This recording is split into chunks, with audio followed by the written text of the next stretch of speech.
فخر الدین رازی نے 360 آیات پڑھی ہیں، اور باقی بڑے بڑے علماء ہیں انہوں نے 1000 تک آیات لکھی ہیں کہ جن میں آل محمد کے فضائل ہیں۔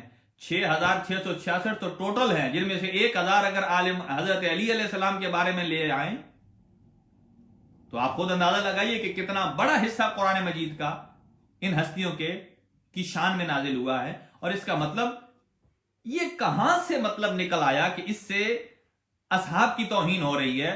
اصحاب کا ایک اپنا مقام ہے، انہوں نے اپنا جو وقت گزارا ہے، ان کی زندگی جو ہے، اب کئی ایسی چیزیں ہیں کہ جو آپ خود تبدیل نہیں کر سکتے۔ مثلا جیسا کہ جو آدمی اس وقت موجود ہے، حال حیات میں ہے، وہ یہ خواہش کر سکتا ہے کہ یا اللہ جب تو نے مجھے پیدا کیا تو یا اللہ مجھے 20 سال پہلے کیوں پیدا کر دیا، 20 سال بعد میں پیدا کرتا؟ نہیں۔ اب وہ اصحاب جو پہلے اسلام آنے سے پہلے وہ حالت اسلام پر نہیں تھے، بعد میں اسلام لے آئے، مسلمان ہو گئے، اچھے ہو گئے، سب کچھ ٹھیک ہے، لیکن اب ایک فضیلت وہ ہے کہ حضرت علی آئے ہی اس جگہ پر ہیں، اس وقت آئے ہیں، اور حکمت پروردگار بھی، اور اس گھرانے میں آئے ہیں کہ جو دین ابراہیمی پر تھا، کسی صورت انہوں نے شرک نہیں کیا، کسی صورت انہوں نے غیر خدا کو سجدہ نہیں کیا، بتوں کے سامنے جھکے نہیں۔ اب یہ ایک ایسی فضیلت ہے جس کو بنایا نہیں جا سکتا۔ اب آدمی کہے، کسی کی خواہش ہو تابعی کی یا تبع تابعین کسی کی، یا اللہ تو نے مجھے قبل اسلام کیوں پیدا کیا، بعد میں پیدا کر دیتا۔ اب اس خواہش کو جو ہمارے اختیار میں نہیں ہے، اس کو ہم اپنا نقص اور اپنا عیب شمار نہیں کر سکتے۔ یہ حکمت پروردگار ہے، جو حکمت سے رہنا ہے۔ تو علماء امام شافعی فرماتے ہیں، یا اہل بیت رسول اللہ حبکم فرض من اللہ فی القرآن انزلہ، کہ اللہ کی طرف سے فرض ہے، واجب ہے، واجب اور ہے، مستحب اور ہے۔ اب قرآن مجید میں جو واجب ہے وہ صرف آل محمد کی محبت ہے، باقی آل محمد کے علاوہ کسی کی محبت کو اللہ نے مستحب بھی نہیں کہا، مباح بھی نہیں کہا، کچھ تذکرہ ہی نہیں۔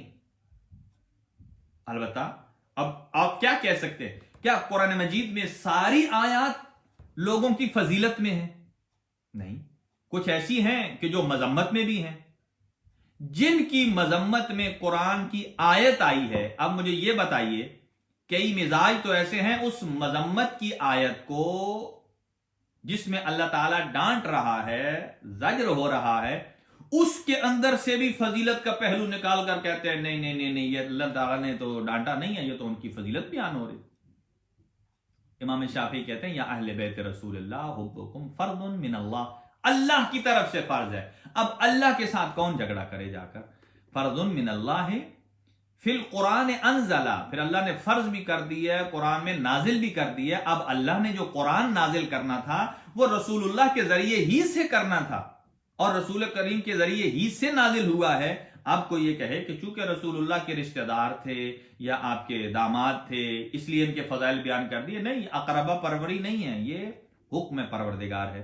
اور امام شافعی کہتے ہیں، کفاکم من عظیم القدر انکم، اے اہل بیت رسول اللہ، کفاکم من عظیم القدر انکم، کہ آپ کی عظیم قدر، آپ کی عزت، آپ کا احترام، آپ کا وقار، آپ کی بلندی اور آپ کے فضائل کے لیے یہی کافی ہے۔ کیا فرماتے ہیں؟ من لم یصلی علیکم لا صلاۃ لہ، اے اہل بیت رسول جو آپ پر درود نہ بھیجے اس کی نماز نہیں ہوتی۔ یہ کون کہہ رہا ہے؟ امام شافعی فرما رہے ہیں۔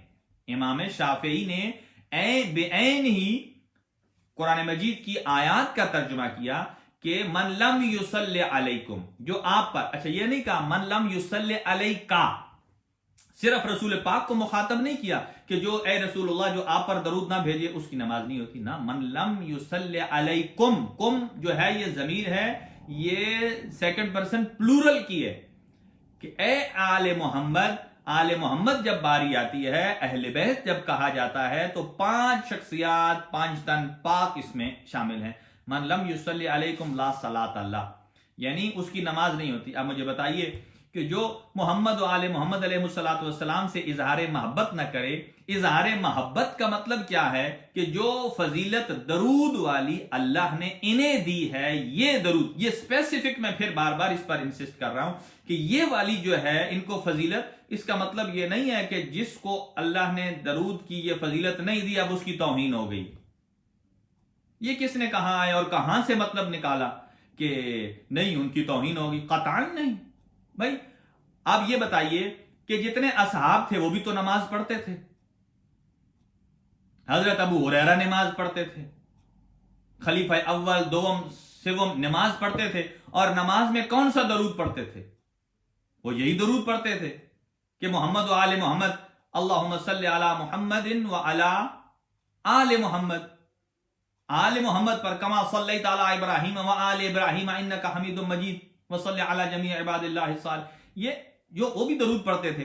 اب ان خلفاء نے تو کبھی نہیں کہا کہ ہماری توہین ہو گئی ہے، اس لیے کہ نماز ہم پڑھ رہے ہیں اور ہماری نماز کے اندر درود ادھر جا رہا ہے جہاں آل محمد ہوں گے۔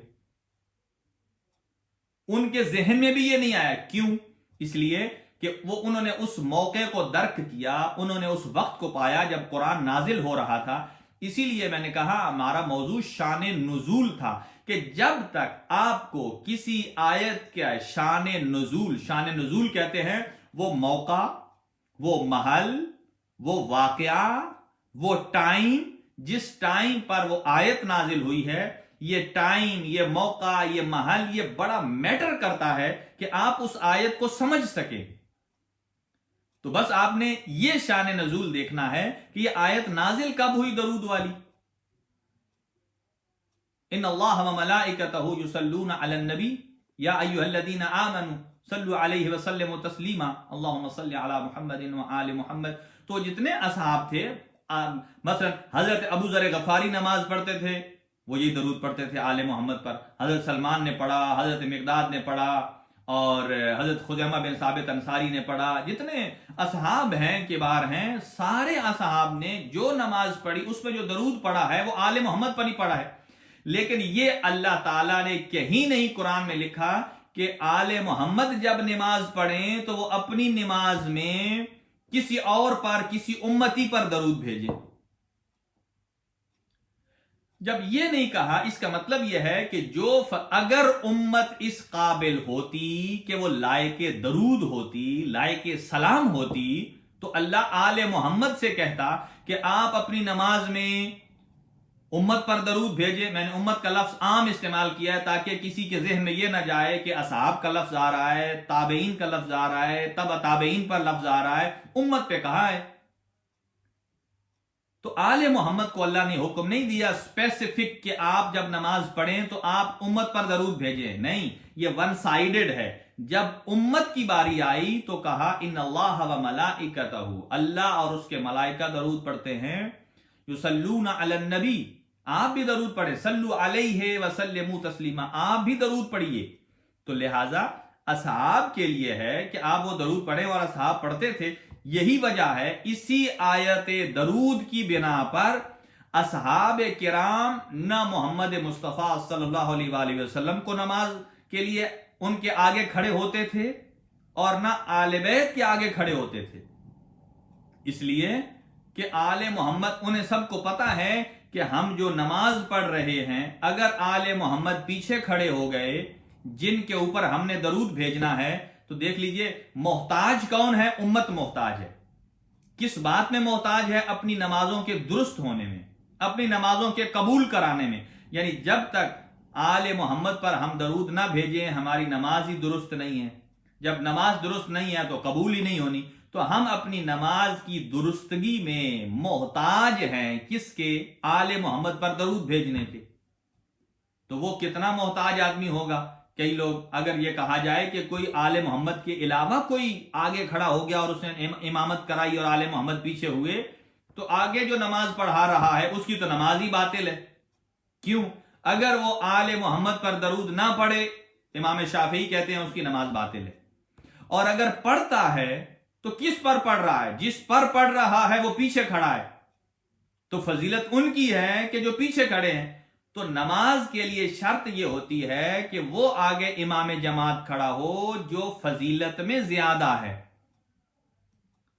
لہذا آپ نے بھی دیکھا ہوگا کہ جہاں کہیں ایک عالم دین نماز پڑھا رہے ہوتے ہیں، اگر ان سے بڑے عالم دین آ جائیں تو وہ عالم دین ہٹ کر انہیں جگہ دیتے ہیں، آئیے آپ مجھ سے فضیلت میں زیادہ ہیں، آپ علم میں زیادہ ہیں، آپ تقوی میں زیادہ ہیں، لہذا آپ نماز پڑھائیے.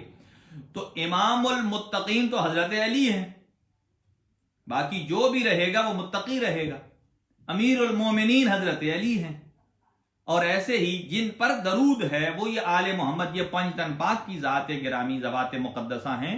لہذا کسی صورت بھی اصحاب یہ توہین برداشت نہیں کرتے تھے. اصحاب آل محمد کے سامنے کھڑے ہونے کو آل محمد کی توہین گردانتے تھے.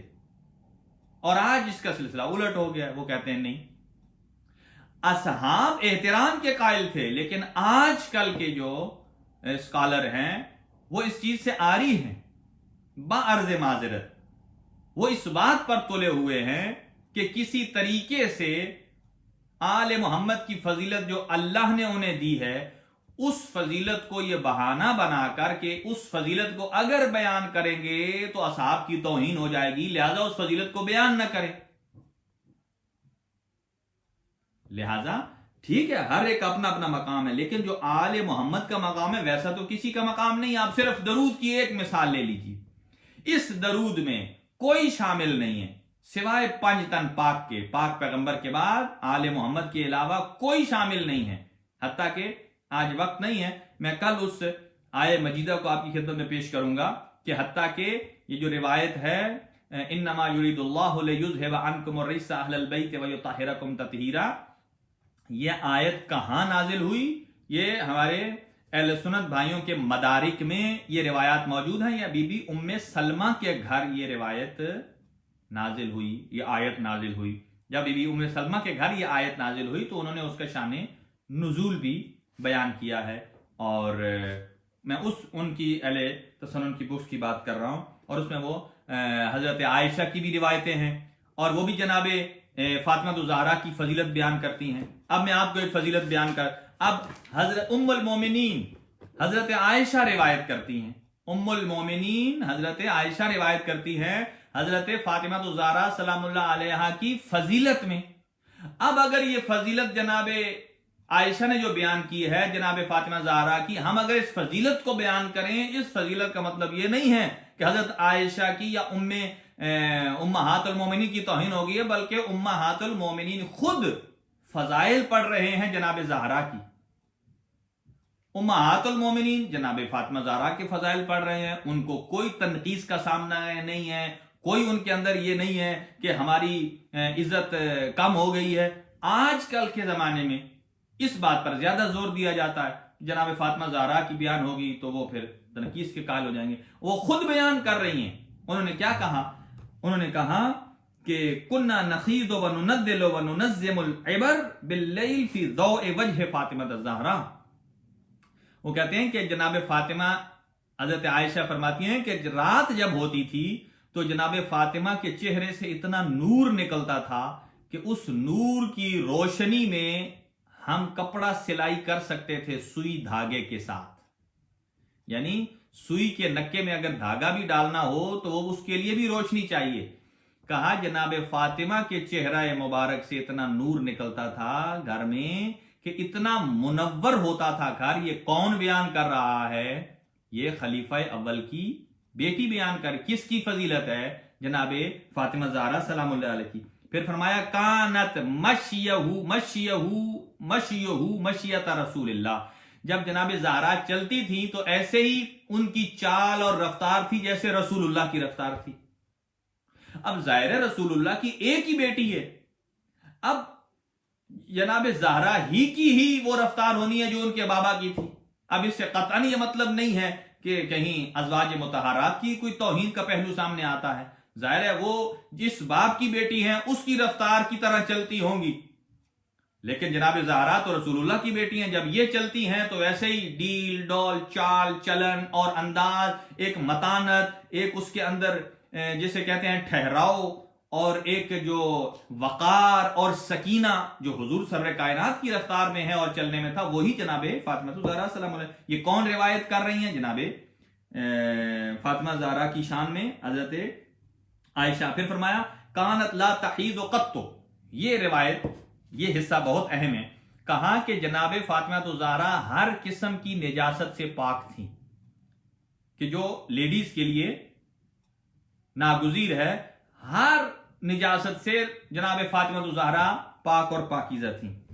اور ایک روایت میں ہے، وہ کہتی ہیں کہ ایک وقت جب ایسا آیا کہ ہم طواف کر، جناب حضرت خدیجہ فرماتی ہیں کہ میں خانہ کعبہ کا طواف کر رہی تھی. طواف کرتے کرتے میرے اوپر ایک ایسی کیفیت آئی کہ مجھے خانہ کعبہ کا طواف چھوڑنا پڑا. اسی کیفیت کی وجہ سے جب چھوڑنا پڑا، لیکن جناب فاطمہ الزہرا سلام اللہ علیہا کے جو دو اللہ نے ان کو شہزادے عطا کیے، تو کہا ظہر کے بعد جناب امام حسن اور امام حسین کی ولادت باسعادت ہوتی ہے، اور نماز مغرب جناب نماز عصر صلت صلاۃ العصر، اور ایک روایت یہ ہے کہ نماز عصر کے بعد ہوئی صلت صلاۃ المغرب، اور اس کے بعد آپ نے نماز مغرب کو ادا کیا. یہ فضیلت ہے جناب فاطمہ زہرا کی، بیان کر رہی ہیں امہات المومنین میں سے ایک.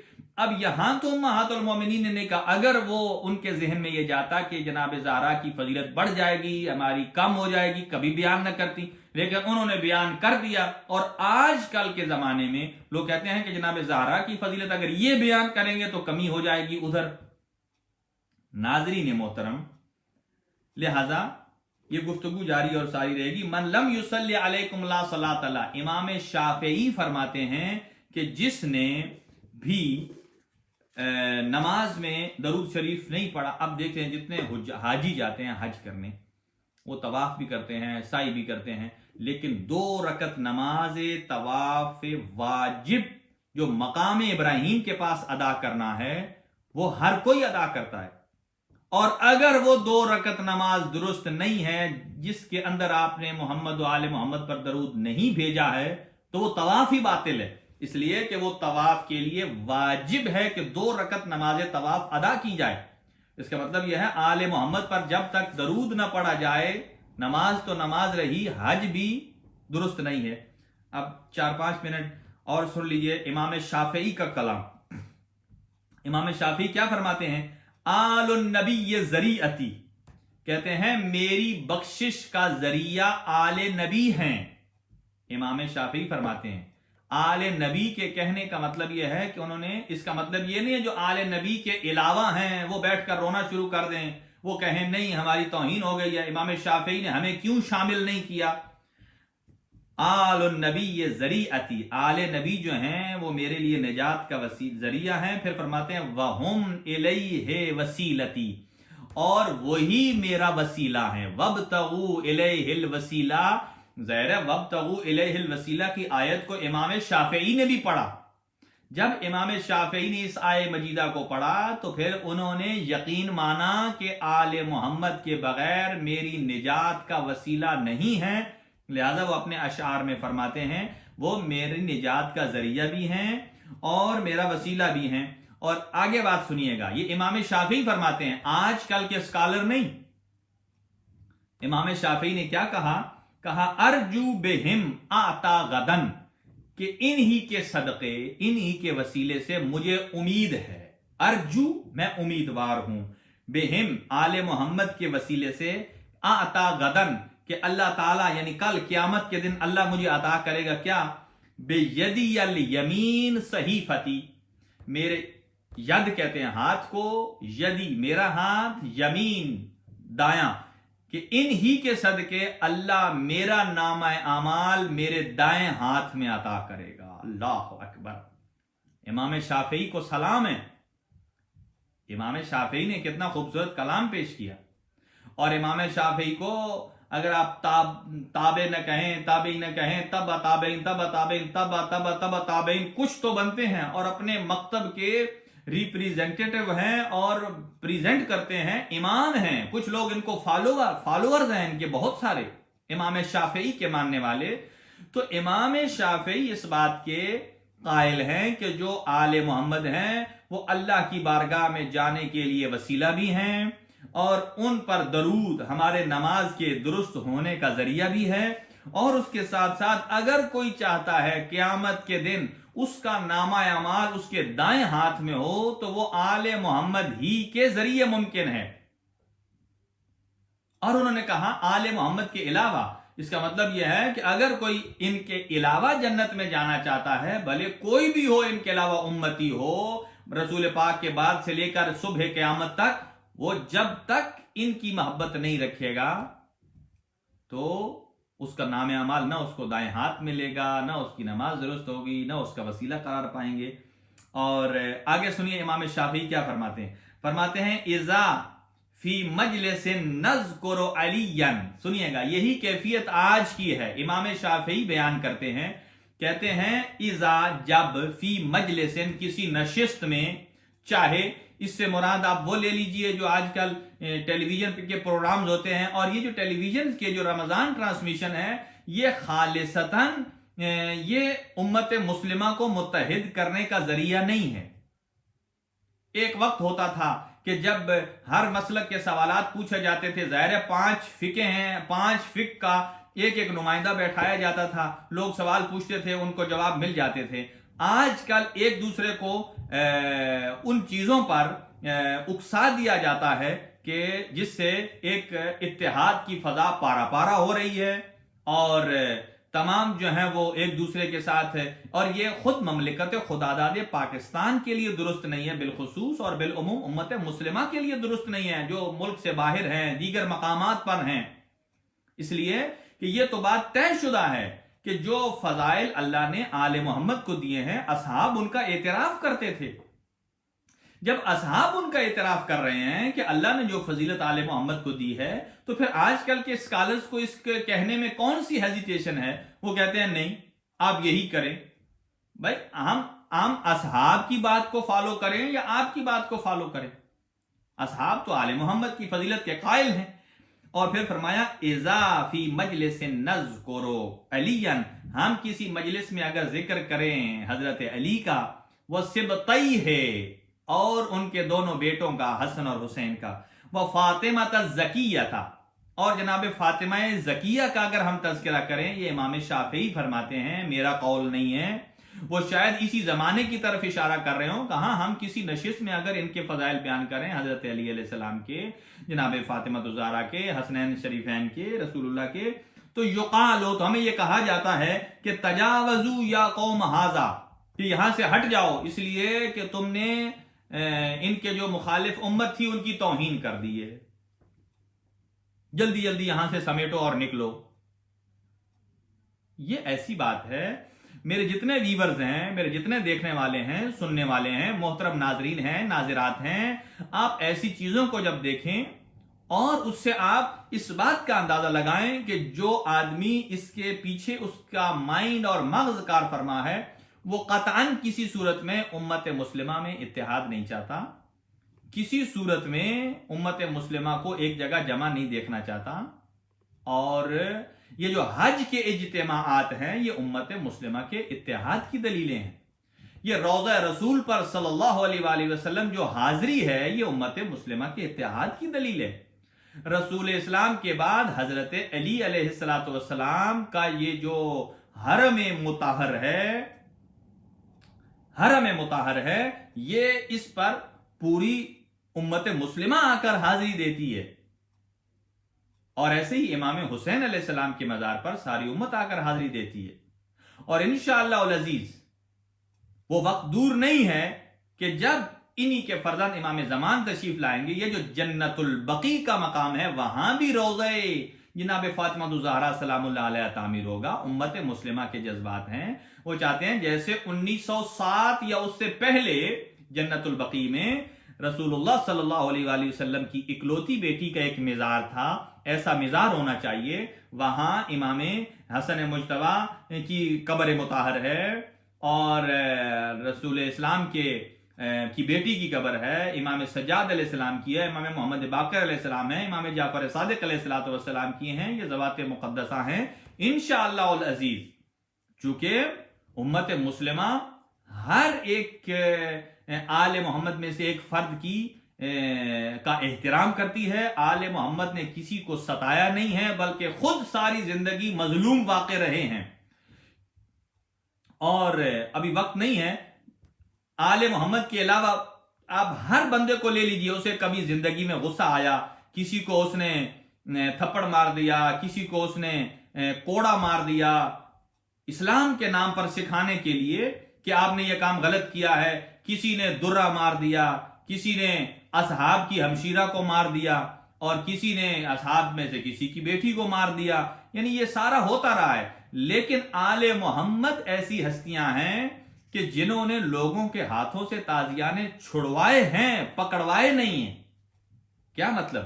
یعنی آل محمد کی یہ سیرت رہی ہے کہ یہ تو وہ ہستیاں ہیں کہ جیسے امام حسن مجتبی علیہ السلام مدینہ سے گزر رہے تھے تو آپ نے کیا دیکھا کہ ایک آدمی ہے, اس کا ہاتھ مفلوج ہے, اس کے ہاتھ کو فالج ہوا ہے, ٹوٹا ہوا ہے, سکڑا ہوا ہے. تو جیسے امام گئے, آپ نے تازیانہ جو آپ کے پاس وہ چابک سا تھا گھوڑے کے لیے, اس کو نیچے پھینکا اور اسے کہا کہ مجھے اٹھا کر دو. اس نے ذہن میں ایک مرتبہ سوچا کہ میرا تو ہاتھ ہی درست نہیں, میں کیسے اٹھا سکوں گا, دوسرا ہاتھ میرا مصروف ہے. کہتا ہے کہ میں نے تھوڑی دیر کے لیے سوچا کہ چلو میں کوشش تو کرتا ہوں. جیسے ہی میں نے اس کوشش کے ارادے سے نیچے جھکا ہوں, میں نے کیا دیکھا, میرا ہاتھ درست ہے. میں نے اپنے ہاتھ سے وہ اٹھایا, میں حیران ہو گیا کہ میرا ہاتھ درست. یہ وہ ہستیاں ہیں کہ جو اپنے تازیانے کو کسی کے لیے, اپنے چابک کو کسی کے لیے اس لیے رکھتے ہیں کہ کسی کو ہدایت دے دیں, کسی کو شفا دے دیں, کسی کی شفا کا جو باعث بنتے ہیں. یہ معجزات صرف آل محمد کے ساتھ مخصوص ہیں. آل محمد کے علاوہ جتنے بھی ہیں, چاہے جو بھی ہے, میں اب اسی لیے نام نہیں لے رہا کہ پھر کسی کی دل آزاری ہو جاتی ہے کہ ان کے علاوہ امت میں سے کوئی بھی ہے, کسی نے کوئی معجزہ نہیں دکھایا. کرامت اور ہے, معجزہ اور ہے. کرامات اور ہوتی ہیں, معجزات اور ہوتے ہیں. اور ساری دنیا کے ولی اللہ جتنے بھی ولی ہیں وہ حضرت علی کی اس جبہ ولایت سے ہی تو ولی بنتے ہیں. اور اگر حضرت علی علیہ السلام کے فضیلت کو اور ان کی پیروی کو کر کے کوئی اگر بن جاتا ہے, ولی بن جاتا ہے, تو وہ خود کتنے بڑے ولی ہوں گے. ان کے علاوہ چاہے کوئی ان کا ہم اثر ہو, کوئی ان کو ولی اللہ نہیں کہتا. دیکھ لیجئے ہمارے اہل سنت برادران کے اندر بھی بڑے ولی اللہ ہیں, مزارات ہیں, کوئی داتا دربار ہے, کوئی اور ہیں, بڑے ہیں. لیکن ولی اللہوں میں یہ بعد کے ہیں, لیکن رسول اسلام کی حیات کے فوراً بعد آپ کو کہیں کوئی ولی نہیں ملے گا, کہیں آپ کو ولی نہیں ملے. اس کا مطلب ہے کہ ولایت اس زمانے میں اگر کسی کے چرچے تھے تو وہ صرف حضرت علی ابن ابی طالب کی ولایت کے چرچے تھے. لہذا 46 منٹ پر ہمارے برسلز میں آج افطار کا وقت ہے, اور میں دعا گو ہوں خداوند عالم امت مسلمہ کے اندر اس کے اتحاد کو پارا کرنے والوں کی سازشوں کو ناکام و نامراد بنائے, اور آل محمد علیہ السلام کی فضیلت کو بیان کرنے کی سب میں جرأت اور توفیق عنایت فرمائے. اور امت مسلمہ یقیناً آل محمد کی اس فوقیت کے قائل ہیں قرآن مجید کی روح سے, کہ اس لیے کہ وہ صاحب درود ہیں. جب تک کوئی ان کو صاحب درود نہیں مانتا, اس کی عبادتیں درست نہیں ہیں, تو امت مسلمہ نہیں چاہتی ہماری عبادتیں خراب ہوں. تو امت مسلمہ اپنی عبادتوں کو درست کرنے کے لیے محمد و آل محمد کی فضیلت کی قائل ہے. لہذا جو آل محمد کی فضیلت کے قائل ہیں, آل محمد کی انہیں شفاعت نصیب ہو, آل محمد کے وجود کی برکتیں انہیں نصیب ہوں, اور جو اس جرأت سے آری ہیں یقیناً ان کی عبادات بھی قابل قبول نہیں ہوں گی. اللہ پروردگار عالم ان کو ہدایت کی توفیق عطا فرمائے اور امت مسلمہ کو متحد فرمائے. ماہ رمضان المبارک ہے, رحمتوں کا مہینہ, برکتوں کا مہینہ, رحمتیں اور برکتیں سمیٹنے کی توفیق عطا فرمائے, اور اپنی زبان کو گالم گلوچ سے محفوظ رکھ کے طیب اور طاہر رکھنے کی توفیق عطا فرمائے۔ ہم تو ہیں ہی ان ہستیوں کے ماننے والے کہ جو یطہرکم تطہیرا کا مصداق ہیں، اور لہٰذا کسی مکتب تشیع کے عالم دین کی زبان میں کبھی نہ گالی آتی ہے، نہ گلوچ آتی ہے، نہ کبھی ان کسی کے لیے وہ نازیبا الفاظ کا انتخاب کرتے ہیں، اس لیے کہ ہمارے ائمہ طاہرین نے ہمیں یہ سکھایا ہی نہیں ہے۔ اس لیے کہ اپنے آپ کو کمتر تو وہ فیل کرے جس میں وہ فضیلت نہ ہو۔ الحمدللہ ثم الحمدللہ جو ہمارے ائمہ طاہرین علیہ الصلوۃ والسلام نے، اللہ نے ان کو ان فضیلتوں سے نوازا ہے کہ بعد پیغمبر نہ وہ فضیلتیں کسی کو عطا ہوئی ہیں اور نہ کسی کو ہوں گی۔ اور ایک فضیلت تو میرے آقا امیر المومنین کی ایسی ہے کہ کوئی تا صبح قیامت اگر ایڑیاں رگڑتا رہے تب بھی وہ فضیلت نہیں مل سکتی۔ اور وہ کون سی فضیلت ہے؟ کہا وہ فضیلت ایسی ہے کہ جب دنیا میں آئے تھے تو بھی اللہ کے گھر میں، اور دنیا سے جب رخت سفر باندھا ہے تو بھی اللہ کے گھر سے۔ اس کا مطلب ہے کہ صرف علی ہی کو ہم کہہ سکتے ہیں کہ جس کی زندگی کا اول بھی علی ہے، اول بھی اللہ ہے، آخر بھی علی ہے، اور دو اللہ کے گھروں کے درمیان، دو سجدوں کے درمیان جس کی زندگی گزری ہے وہ صرف میرے مولا ہیں، میرے آقا ہیں، حضرت علی ابن ابی طالب کی ذات گرامی ہے۔ اور پوری امت مسلمہ کو فخر ہے اس بات پر کہ حضرت علی جیسا نہ کوئی امام ہے، نہ کوئی ولی ہے، نہ کوئی داماد رسول ہے، نہ کوئی حسنین کا بابا ہے، نہ کوئی زہرا کا شوہر ہے۔ یہ سب کی سب فضیلتیں اگر تمام ہوتی ہیں آل محمد کے گھرانے پر تمام ہوتی ہیں، ان کے علاوہ کہیں یہ فضیلتیں نہیں ملتی۔ خدایا ان کی فضیلتوں کے برکت سے تمام ملت تشیع کے ایمان میں ایمان آفروز اضافہ فرما، اور سید محمد حسین شاہ صاحب کے والدین، ان کی اہلیہ کے والدین کے گناہ معاف فرما، جنت الفردوس میں جگہ عطا فرما، ان کو خوشیاں نصیب فرما، ہر قسم کی غم و تکلیف سے محفوظ اور معمون فرما۔ اور برادر عمران حیدر صاحب اور ناصر جعفری صاحب اور نجم الحسن شاہ صاحب نے درخواست دعا کی ہے، اور مہدی عباس صاحب نے، اور سید حسن عباس صاحب نے، اور ایسے ہی ایک مومنہ ہوما مہدی عباس نے درخواست دعا کی ہے۔ اسد علی صاحب، آپ کی اللہ والدہ کے درجات بلند فرمائے، گناہ صغیرہ کبیرہ معاف فرمائے۔ اصغر علی زیدی صاحب کو صحت اور تندرستی طول عمر عطا فرمائے۔ حسن مہدی صاحب ماشاءاللہ آپ کے والدین کی مغفرت فرمائے۔ سید محسن عباس صاحب، آپ کے لیے خصوصی دعا ہے، خداوند عالم آپ کے مرحومین کی مغفرت فرمائے۔ سید علی احمد صاحب کے لیے بھی خصوصی دعا ہے۔ سید علی کربلائی صاحب کے لیے خداوند عالم ہمیں اس پرچم لوائے حمد کے سائے تلے قائم و دائم فرمائے، اور امام زمانہ کا سایہ نصیب فرمائے۔ اور اخضر عباس صاحب، اخضر کاظم صاحب، زینب حسین، عشرت رضا، ماہر فتح نور، مدیحہ حیدر اور سید رضا بخاری، جنہوں نے درخواست دعا کی ہے، سب کی حاجات کو اللہ پورا فرمائے۔ اور 1 منٹ ہے میرے پاس، برادر حیدر رضا صاحب کو اور جعفری صاحب کو صحت عطا فرمائے، اور جتنے بھی سید علی مظہر ہیں، سید عقیل ہیں، جملہ مومنین جتنے بھی ہیں، آج ٹائم کا نام لینے کا وقت نہیں رہا، تو انشاءاللہ العزیز کل تفصیلی دعا پھر کریں گے جو رہ گئے ہیں انشاءاللہ العزیز۔ امیدوار ہوں کہ خداوند عالم آپ کو اپنی حفظ و امان میں رکھے گا، لہذا اپنا بہت بہت خیال رکھیے گا، اور خداوند عالم ہمیں آل محمد علیہ الصلوۃ والسلام کے گھرانے کے ساتھ وابستہ فرمائے۔ محمد حسن وکالیہ صاحب اور احمد رضا صاحب اور جناب صغیر غوری صاحب، سید اکبر بخاری صاحب، سید مظہر بخاری اور سید محسن رضا صاحب اٹلی سے، جی تمام کو، اور نعیم حسین صاحب، سید عطر کاظمی صاحب، اور جناب سید اکبر علی بخاری صاحب، اور سید اصغر زیدی صاحب، انتخاب زیدی صاحب، جملہ مومنین سارے، سب کو اللہ آباد و شاد فرمائے۔ نادر صاحب کو، اختر حیدری صاحب کو، اور برادر ناصر نقوی صاحب کو، شیخ ضامن صاحب کو، اور ذوالفقار موسیٰ صاحب، علی رضا صاحب، محمد حسین صاحب، رضوان روجی صاحب، توقیر شاہ صاحب، سید ارشاد حسین شاہ صاحب، ان سب کو اللہ آباد و شاد فرمائے۔ اور غضنفر بخاری صاحب، ان کی فیملی، جتنے بچے بیٹیاں بیٹے، سب کو انہیں آباد و شاد فرمائے۔ وآخر دعوانا الحمدللہ رب العالمین۔ انشاءاللہ کل ٹھیک 8 بجے پھر دوبارہ اسی موضوع کے ساتھ آپ کی خدمت میں حاضر ہوں گے۔